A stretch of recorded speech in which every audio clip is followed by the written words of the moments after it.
to take a picture area. Let's go.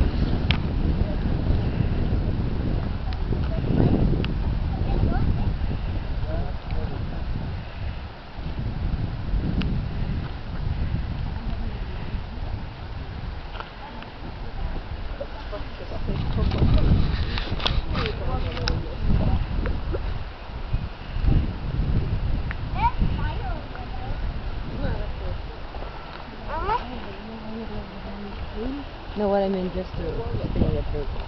Of course I know.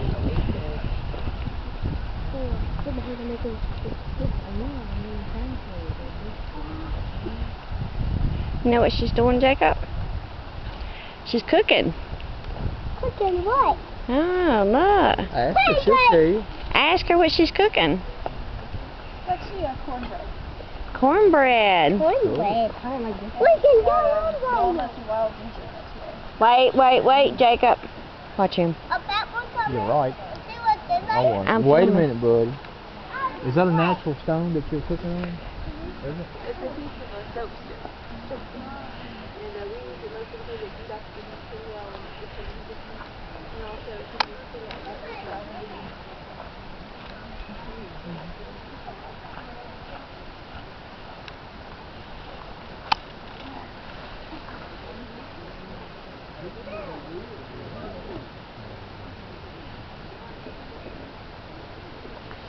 Hello.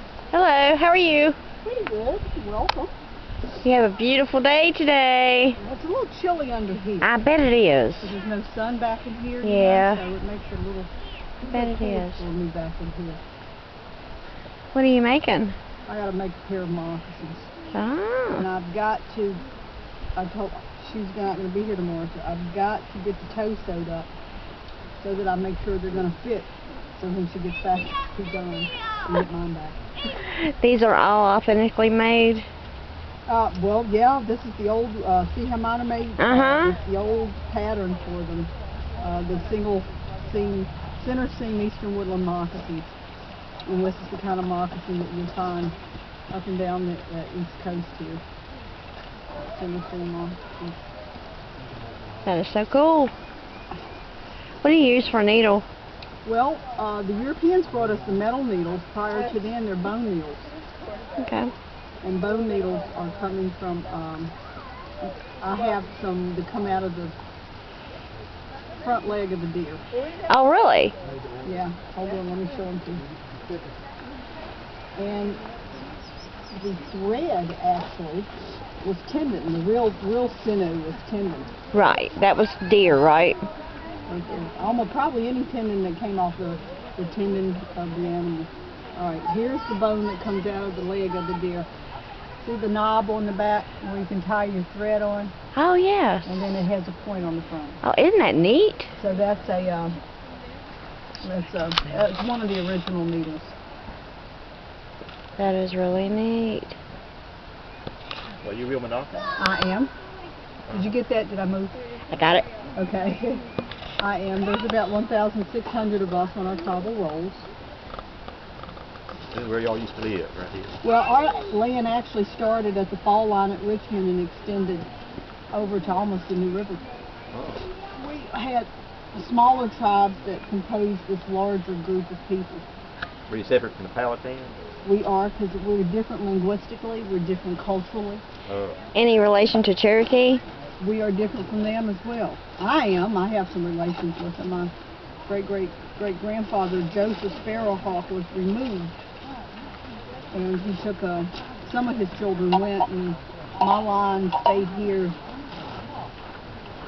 But we have that tie to them out there, but you know, that's a marriage tie, not necessarily a Right. tie that puts us. There we go. Here's that's how that's Nice the pattern. pattern, yeah. It's like standing like this and drawing your feet. Neat. So that's how the patterns are, and I need to find. So that's how you draw your pattern out? Uh-huh. Yep. It is. I usually just get them to give me a diagram of the foot, and then I take it from there. So you take and do it on both feet to make one foot, the pattern, right? Well, if you stood like this and drew your feet around like that, Uh-huh. you'd see kind of like how the pattern comes, and then you have to cut two of them out. And there's really no difference between the right and the left of the moccasin Right. until you put them on and you start wearing. Cool. But the European shoes, They kind of mold to the feet. Then you get your right and they were left. the same shoe too. When they originally made the European shoes, there was no different in theirs either. Oh. This is elk, and it's terribly, terribly hard on my hands, so I've learned Ah. to use my wooden bowls There you go. to push the needle Yeah, through. I don't suppose they had thimbles back then, No, huh? they didn't. And also they had, let's see, awls. They punched the holes in first with an awl, Right. and then they could just come and sew with the bone Well, I guess needles. that would make it But easier. the bone needles that you're using really don't. Yeah, 'cause as big as that needle was, that'd be really hard to get Yes, through there. Exactly. So they use their awls and punch the holes first, and then they come back Cool. with that. So, this is called a welt. A welt is the extra piece that you use when you're sewing buckskin so that it holds its shape better, and that's what you see going up the toe of my moccasin, Cool. the welt. But when you add 3 pieces of elk, this needle will be dull before you know it. I bet. And so Any way that, I guess you could sharpen I those do, I needles? sharpen 'em. Mm-hmm. I sharpen. Have to, Neat. because otherwise you end up buying needles all the time. Yeah, you would. And so Be I doing a lot of sharpen 'em. trading. Exactly. I sharpen my needles. I keep them sharp as best I can. It's really neat. Well, But thank you. With this wooden bowl, you see, it doesn't take me quite as long. Yeah, it helps And- push it right through, doesn't it? Yeah. Because I've pushed these through and the needles have pushed through my skin. I Yeah. had to pull them out of my finger and they still didn't go through the Ouch. elk. So I went, there's got to be a better way. Right, elk was actually something that we find used a lot for our moccasins. And even the Europeans adopted that practice. When they would come here and they would be out in the woods and they'd need shoes, they'd kill an elk. We read a lot of the journals that talk about, well, had to kill an elk, we had to replace shoes today. And so they're even using the elk. But you can see the thickness of that skin right there. And this is deer, so you can compare the difference between the thickness of the deer and the thickness of the elk. And when you're walking on it, which one you want to walk on? Yeah, right? You know?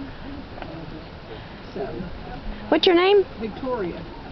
Victoria. She walks last. That's a pretty name. The deer and the elk. Different. Very different. Now the bags and things like that I make, I always make those from the deer because it's very soft and supple. Clothes I have on deer skin, brain tanned using the brain tan hides. Brains have lanolin.